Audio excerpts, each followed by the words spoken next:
Hello, this is Beehive Shenanigans. We named it. And we bring shenanigans to you. We're shenaniganing for your benefit. So today our guest is Charles Pigott. I should have checked off air if that was how to pronounce it, but it is, right? That is absolutely how to Nailed it. You pronounce told it. me on the phone last week, and then I was like, oh no. You didn't say Peugeot. You didn't say Peugeot. Piquois. People like to add a Q. You didn't say Pickett. You didn't say Bigot, which is another one. Charles Pigott. Wait, how do we spell your last name? Pigott. Oh, yeah. Pigott. Pigott. I got a lot in school. That one was common, but no, Okay. it's Pigott. Nice. Yeah. All right. I think that's how I would have pronounced it, but there's no saying now that I've been led by counsel.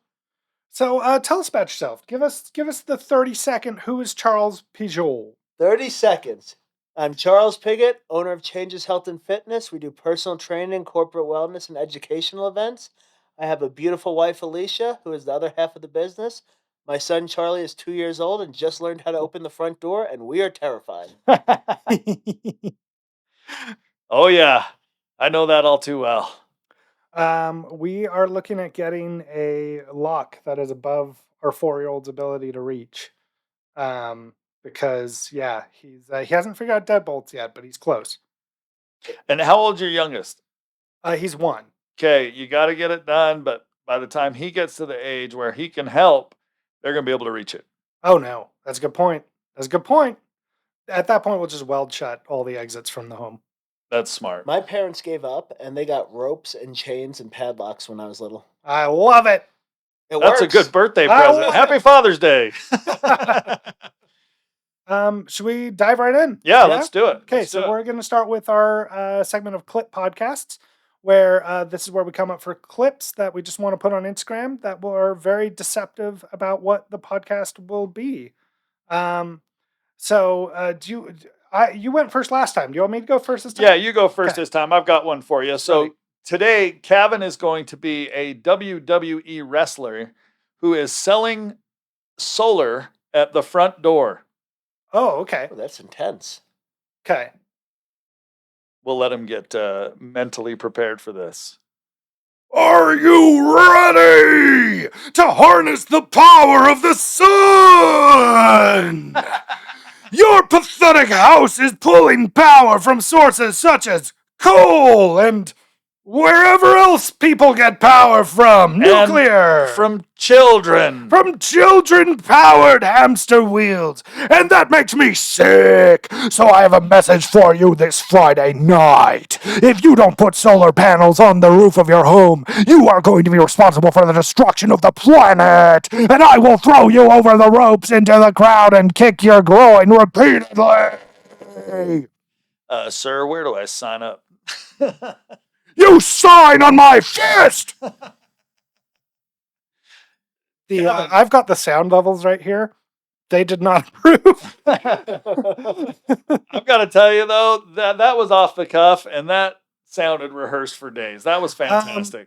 Okay, well, I was going to give you a really angry role, but I'm actually, I'm excited. I've made adjustments, so it's a little different from the wrestler. You are doing a presentation to children, like an educational children's show. And you're teaching them about mommy and daddy, but you just had an acrimonious divorce. All right, define acrimonious for me. Oh, so it's just like you had a terrible divorce with your wife. You're broken. You will never trust a woman again. And now you're going to teach children about talking to mommy. Okay, all right. Hello, kids, and welcome to the show. Perfect. Oh, I'm so excited. Everybody, we're going to get together, and guess what we're going to talk about today? We're going to talk about that deceitful, lying piece. Mommy!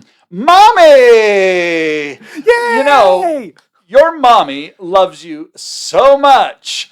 Not your dad, but she loves you. And so what we're going to talk about today is how you can help your mommy. First and foremost, if you see your mom cleaning, give her a nice push down the stairs. Wow. Oh, hang on, the producer's on the line. Oh, never mind.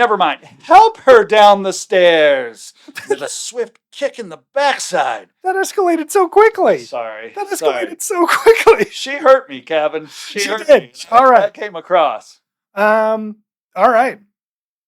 You wanted to do a ridiculous one, right? Or did you want to? Let's go for it. All right, cool. Let's see what you got. I might botch it, but who knows? Hey, Did you take character or topic last time? If it's the right prompt, You I think I'll do be character okay. this time. I'll do topic. all right. So this time, your character is you are a very flamboyant car salesman. How's that for a Okay. character? Okay. Yeah. And you are telling the story of how you finally got sober. Oh, I like this. This could go really well. He's like, I changed my mind. I don't want to do this game anymore. Oh my god. The real story or make No. How the flamboyant car salesman got sober. It's real. I guess you know whatever. Yeah, that's true. You make You it. don't know. I'm 7 years sober, but that's besides the point. Yeah. Congratulations. Thank Kevin you. and I are a very prestigious couple that just walked in to buy a vehicle. How long have you been flamboyantly selling cars, though?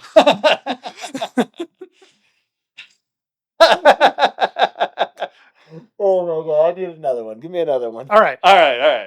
That's a lot. I'm not the most. We should pocket that one for later. You are a very non-flamboyant. That's a beautiful one. Okay, you are a by the books FBI agent, or maybe ex-military. No nonsense. You've definitely taken a life before, but you would never talk about it because that's gauche. And you were teaching us the proper way to pick a ripe watermelon. Love it. Because just so you know, we get a lot of fan mail about how to pick a ripe watermelon. The people want to know. Gentlemen, picking a ripe watermelon is very, very serious business. The best watermelons in the state are grown in Green River, right near Moab. It's pretty much the same as Moab, but a lot cheaper. And Anyway, greener. Sensible. it's actually not greener. It's The dirt. FBI would know that. We would. We know all these things. You're going to go out into the field. You don't want one with a yellow spot. You don't want one with a gray spot. You want a green, luscious, juicy one. You'll walk up and down that field. You will inspect every single one of them. And then you'll collect every single specimen that looks ripe. And then you will go through all of them. And because this is an FBI and government procedure, you will probably waste and throw out most of them, finding the ripe one. Allegedly. Of course. Have you ever picked out a watermelon for the president? I'm not at liberty to discuss that, sir. That's exactly what I was hoping he'd say. I think that was right on. All right, brilliant. Well done, Charles. That was a test. You passed. You are FBI. You know what I can't Allegedly. do? Yeah, I allegedly. can't forward him texts because my phone's over there recording us. So you're going to have to forward him text. So we're going to play bad advice. All right. And so what you need to do is just have your phone ready. Kendrick will send you one text at a time. So just for the listeners, to be clear, this is not Charles giving real advice. This is giving badly written advice that was written to be deliberately bad. If you follow this advice, it is on you and you're dumb. Don't do that. I don't know if you're going to want it on the podcast, but I'm going to need your phone number. Oh no, it's in the group Oh, it text. is in the group text. Oh, Kendrick. And Let it me- might be good on the podcast if it gets me business. That's right. All right, here we go. And then you're welcome to correct the advice out of character if you want, or we'll give you some time afterward to just speak as your actual self. Let's do both. All right, cool.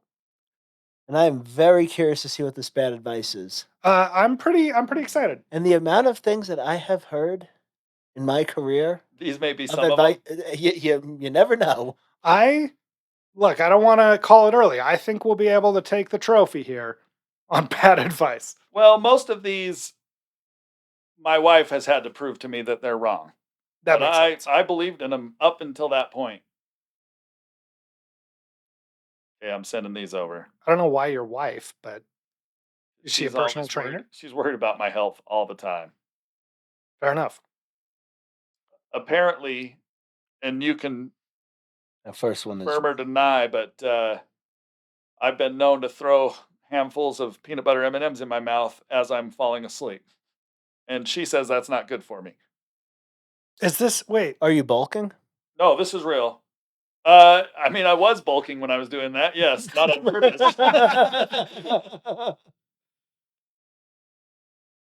Hang on. Did you figure it out? I got the first one. All right, let's go. And it is tremendously terrible. Okay, so a great question I get all the time is how many reps should I do for a certain exercise? Love it. You know, there's so much information out there. Very commonly, people are saying lower reps to get stronger, higher reps to get more defined. But the reality is, when you really look at it, your body knows when it's time to stop. That makes sense. So once it starts popping and cracking and making really obnoxious noises, you have like 3 to 5 reps left. So that's when you know.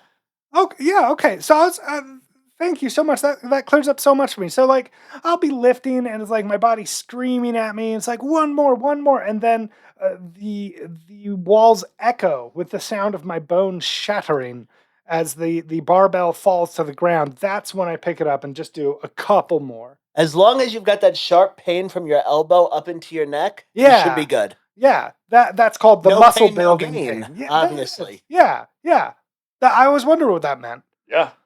It seems like you could shortcut it by just hitting yourself with a claw hammer. In theory. That's if there's still breath in your body, there's no death. You know what I mean? Top physical scientists are working on the hit yourself with a claw hammer to get fit theory. We should know within the next 3 to 5 months the answer. All right, I've got. All right, that was well represented. Thank you for giving us that excellent piece of advice. Absolutely. Is this working? Yeah. Okay. Oh, wait, I can send them from my computer. Well, I'm sending the rest of them right now. All right. All right. The best part is mine are they still, you don't know what they are? I've read a bunch of yours. I think I know most of yours at this point. Why don't we do this? Why don't you... Do you want it sent as text? I can do it from my computer. I'm just trying to think the best way to go about this. So we'll be your clients, and you're going to give us how we can improve our lives. Improve those lives. Okay, so another thing that people talk about a lot is lactose intolerance. You know, people are very worried about lactose. They're worried about milk in general. There's whey protein in a lot of things. Greek yogurt, people always talk about how it's high in protein. You should be eating it, but they don't want to be running to the toilet. So the way to cure lactose intolerance is very simple. You want to, instead of getting skim milk or almond milk, you want to get whole milk, maybe even heavy cream. Oh, yeah, and start drinking that consistently. And it'll take about 6 months, but then your body will adjust, and then you'll be getting plenty of protein from that fantastic, delicious source. And then pretty soon you'll be ready for ice cream. I remember that because, I've got a dangerous allergy actually to lactose, and so I just started chugging whipping cream. Yeah. I didn't think of a punchline to this bit before I started it. Let me tell you what your punchline is, Kevin. I've got one for you right now. If anyone's intolerant, as we've learned through politics, you need to be more tolerant. And Good so point. Here's what I'm saying. It's a moral failing to be lactose intolerant. Exactly. Absolutely. Exactly. Yeah. So if you want to tolerate something, you better learn how to do it. And the best way is to go in face first into that ice cream. Exposure therapy, my friend. That makes sense. That just makes sense. Yeah. Oh, wow. You guys have changed everything. Thanks. I'm going to shoot myself with a torpedo full of cheese. Is it not true that if your problem is you're running to the bathroom all the time, if you're broken in a wheelchair, you don't have that problem anymore? Here's the thing. Every time you run to the bathroom to unleash hell from your lactose intolerance, heck, for those of you following, unleash Hades, or I spell hell with one L, not the Christian hell, the Viking hell. Just one hockey stick. Yeah, just HE hockey stick. If you're unleashing your HE hockey stick into that toilet bowl, that burns calories. That really does. Actually, 57 farts a day burns 1 pound of fat. This is true. This is not bad advice. No, what? So I could only imagine how much all that poop would burn. My wife will be thrilled to hear that I'm burning this many calories. When I tell my wife that it burned, she's not even expecting that I burnt calories. There's farts and then there's farts. Oh yeah. Like, are we God. talking toots or are we talking room-shaking Thunderdome? Well, I think there's a 57 calorie fart and then there's a single calorie fart. There's a difference. Absolutely. All right. I think if you were in a disagreement with someone, let's say you couldn't agree on the idea of taxing unrealized gains, for example, I think a good way to win that argument would to call them a 1-calorie fart. Yeah. It's like, of course you have that view. You're a 1-calorie fart. Who doesn't want to talk about 1-calorie farts? 3 calories. That was 3 calories. What a relief. What's the professional term for a fart? Flatulent. Okay. All right. I thought you were going to be more. No, I've heard that before. And I have. That's actually. I'm going to bring that up every time my wife's disappointed in my bodily. You're functions, flatulent. You know, I'm going to be like, babe, I'm burning calories. I'm Just trying to mind your stay own fit for business." you. That's smart. I'm doing this for you. All right, back to the bad advice. Incredible bad Let's advice. see what else. We've got some notes here. I'm going to write this down because my health is of utmost importance. Yeah. No, well, So, as we all know, electrolytes are super, super important. yeah. You need to stay hydrated. And what better source to get electrolytes than your own body? That makes sense. You sweat them out, you pee them out. Yeah. Why not bottle it and drink it? Replenish yourself from the source. That's really gross. Simple science, my friends. And you are recycling. No one ever complains about someone who recycles. Exactly, because we're trying to save the planet so that WWE solar salesman doesn't kill us. That's Nice true. thing about drinking your own urine is then you save a fortune all that Mountain Dew you were going to purchase. Hey, yo, Mountain Dew Dunk. This episode sponsor is Mountain Dew. Tastes like pee. The do. Do it. Do the do.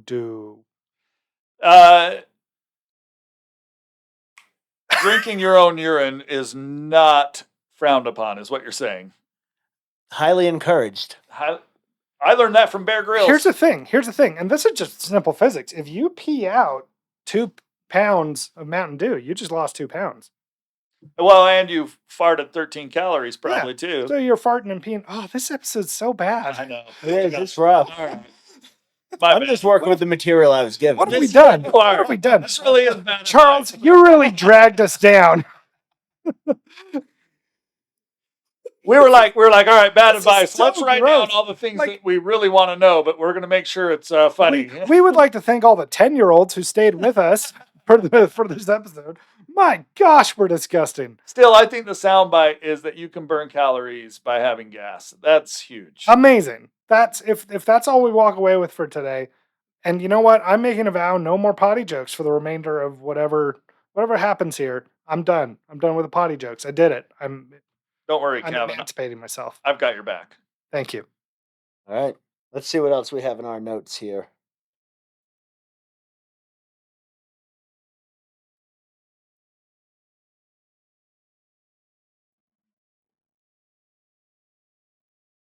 You heard that swallow really clearly, right? You're going to get a lot of electrolytes later. That was so clear in my headphones. So there's a lot of controversy around sugar. I Yeah. hope you're watching the video, everyone. Now, sugar is a superfood.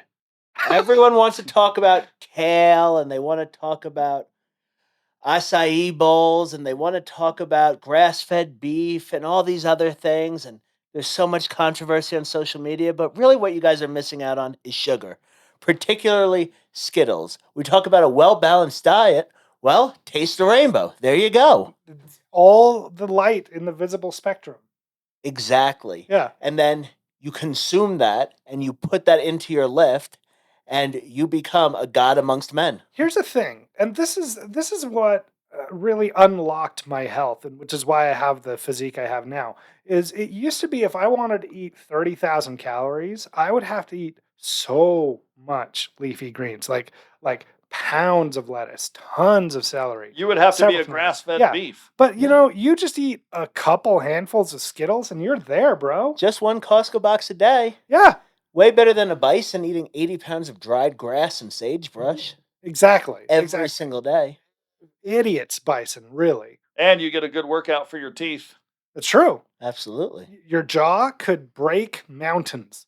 And what I've found is if you chase the rainbow, you end up with a pot of gold later, right above your belt. And that's good storage against famine later.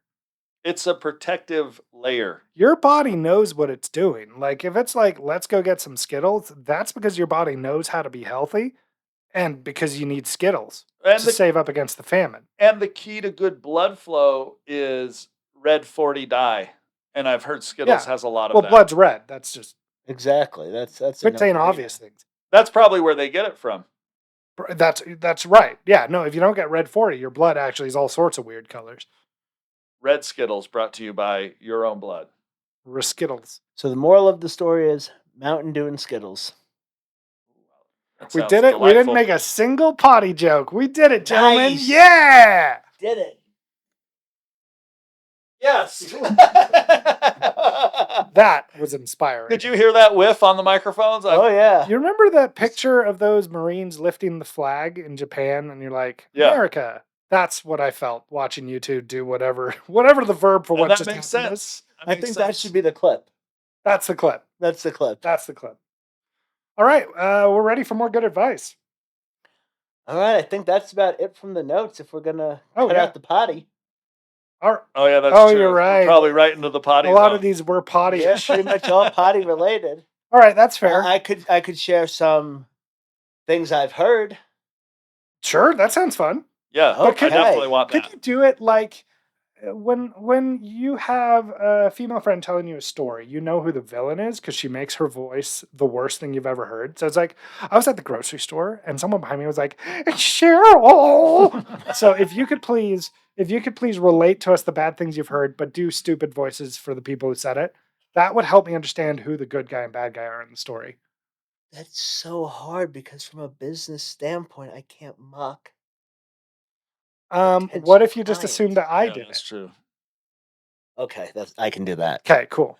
Okay, you guys. So on that train of bad advice, let's talk about some real bad advice. And our friend Kevin here he's come to me with so much ridiculous stuff. Yeah, I asked all of these questions. He did. Like we got into a long conversation about weight loss, Yep. about how you need to be in a caloric deficit to lose weight. Yep. Now, if you're in a caloric deficit and you're prioritizing protein and eating healthy foods, mainly whole foods, you'll maintain most of your muscle and get that physique you want. Yeah. So, of course, Kevin says, well, that's stupid. Why don't you just not eat? If you don't eat, you will lose weight. Look at all the countries that don't have food. Look at all the countries that don't have food. You know, it came from him, not me. So Yeah. They are yoked in those places. You know, I'm going to list off a few of those. France, the United States of America, Canada, not a drop of food to be found. Nope. Poutine doesn't count as food. Yeah, poutine barely counts as cobblestone. Shots fired, Canada. All right. What else has he Poutine's told me? delicious. It's gravy on French fries. How is it not the national dish of the United States? I thought it was. Right? We just call it something different. We call it KFC bowl. Heyo. What? I don't believe you. Back to you. Okay. Another one he came to me about was he kept trying to convince me. Wait, hold on. But are you gonna disabuse us of that advice?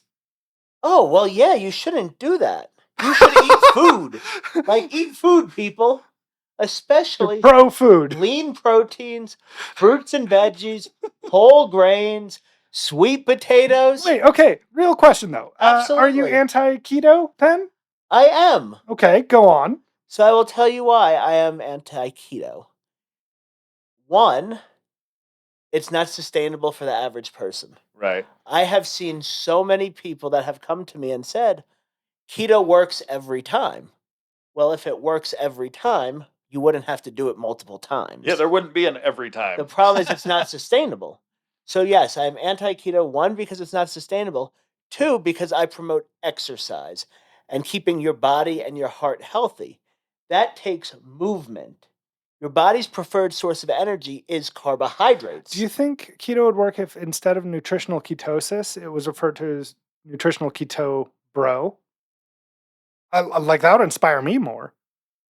Listen, bro. I find it emasculating to be like, you should go into ketosis. This guy. All right, I still want to hear more about this But yeah, because All right, fine. Talk about exercise if you must. people watching may not know this, but I also hate keto. Yes. So there's that. So one is the rapid weight loss followed by rebound. I don't like it. It sets people up for failure, makes them sad, just not good. 2, your body's preferred energy source is carbohydrates. You need them to participate in activity for longevity. 3, carbs are good. I They're like delicious. potatoes. I like fruit. Yeah. Believe it or not, as a health and fitness professional, I have a donut once or twice a week. Like, carbs are not the enemy. Now, too many highly processed carbs, that's another conversation for Right. sure. But no, I am not for keto. So you're more for changes, Mm-hmm. which is the name of your company, but you're more of making a life change that this is how I'm going to be now. And with keto, that's difficult to keep up. Exactly. So my approach is a balanced diet, definitely heavy on the protein, heavy on the fruits and vegetables, but don't cut out anything because the second I tell you you can never have a cookie again, what do you want? A cookie. Exactly. So instead, making healthy meals, eating them, making it part of the family, part of the routine, keeping them on hand, and then saying, you know what? After church this week, I'm going to have whatever my wife is making for the neighborhood. Or, you know what? There's this work thing happening and I know they're getting crumble and I'm going to have a cookie this time. But I didn't have one last time. It's prioritizing when is it worth it? When isn't it? And if you're eating right 80 to 90% of the time, that's still 4 to 6 cheat meals a month. Yeah. Yeah, all right. Yeah, that's true. And Love it. I've noticed that the more that I eat healthy and that I eat protein rich and good carbs, that when I do have those cheat meals or times where I'll eat junk, Mm-hmm. I can feel it immediately after I eat it and for a little while as well. And I don't think you get that if you're just starving yourself all the time. If you're starving yourself all the time, you're just going to overconsume. Right. That makes sense. Because then it's like, oh my God, I'm so hungry. There's food in front of me. I want all of it now. Yeah. So intermittent fasting out. So intermittent fasting, it's an interesting one because, like I said before, caloric deficit is what you need for weight loss. Now, intermittent fasting can be a great option to put some people in a caloric deficit because you're eating for less hours during the day. I'm only going to eat from noon to 5 or whatever the case may be. For a person that doesn't struggle with overeating, that is absolutely fantastic. But for somebody that does struggle with binge eating or overeating, it can actually make the problem worse. So intermittent fasting is one of those, it depends on the person's relationship with food. Yeah, that makes sense. Because if you're intermittent fasting and then you go straight into cookies and ice cream and whatever, more than likely you're going to feel like garbage. And your body's probably going to hold on to that stuff because it doesn't know when it's getting your next meal, right? To a point, but even if you're just eating those, like even if you're not out of a caloric deficit, you're still, because it's initiating that binge, you're eating such crap that your body's not going to benefit from that food. Right. And the biggest issue with a lot of these diets is, yes, you're losing weight, but you lose a lot of muscle in the process. And if you lose fat, but you lose the muscle too, your quality of life is going to go down. Yeah. It makes it harder to play with kids. It makes it harder to go up and down stairs. Makes it harder to deal with Costco, and we all do it. Yep. Deal with Costco. Yeah, it's a necessary evil. Makes it harder to lift that handful of Skittles and throw them in your mouth too. Right. The ones that I forget something colors. Right. I'm on fire here. All right. Yeah. What else you got for me? I don't know. What do you wish we'd asked you? Another one is running. Yeah. Okay. A lot of people think that you need to run to lose weight. Right. Again, caloric deficit for weight loss. But more importantly, with clients I work with friends, with family, they always ask me if they should run. And my response is, do you like running? Do you? No. Do No, you? who likes running? Crazy people. Yeah, so you don't like it? Don't do it.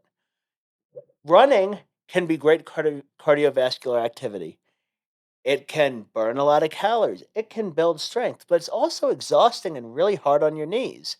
You can get a lot of benefits from walking or weight training or rock climbing or hiking or having kids and chasing them around.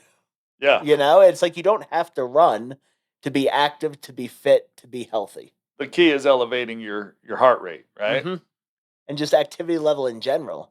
A big thing that I like to talk about with clients is NEAT, which is non exercise activity thermogenesis, which is a really fancy way of saying all the things you do that aren't exercise that lead up to how many calories you burn in a day. And I really encourage, instead of looking for the first parking spot at the grocery store, park in the middle or the back. It's a few more steps. Take 2 trips with the groceries. Take the stairs instead of the elevator. Little things like that will burn more calories throughout the day, making it easier to create a caloric deficit. All right. Oh, I like that. Yeah, absolutely. I would say that I hate to run just to run. Mm-hmm. But if the police are chasing me, I love to run. That's where my motivation comes from. Now, Have you ever seen a guy running from the cops that's fat? No. They're That's a good always point. They're always skinny trim. guys. So on that point, what about meth? Is meth good for exercise? Meth is good for weight loss. Okay. You But- heard it here first. That's part of the bad advice. All right. Well, I'm tapped. I'm still in shock over wanting it to be called Keto Bro. Yeah. I Yeah. went into We're in nutritional shock. Keto Bro. I feel We like were you can expecting a run with real that. joke to come at that point, and we were just we were stuck Yeah, we had staring each other nothing. in the eyes. Well, and for some reason, it's 150 degrees in this corner. I don't know why. I choose to believe that God hates me. But can you see how shiny I am? Look at this. Look at this. Shiny. Right? You could use me as a reflector dish. I've decided to lose a pound of weight through farting. I support this endeavor. Well, this was a true tip brought to us by our very own Charles. Charles Pigott.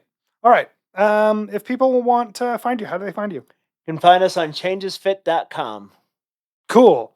All right. Well, thanks everyone. We didn't come up with a fun way to sign off. So, presenting our tagline, Charles Pigott.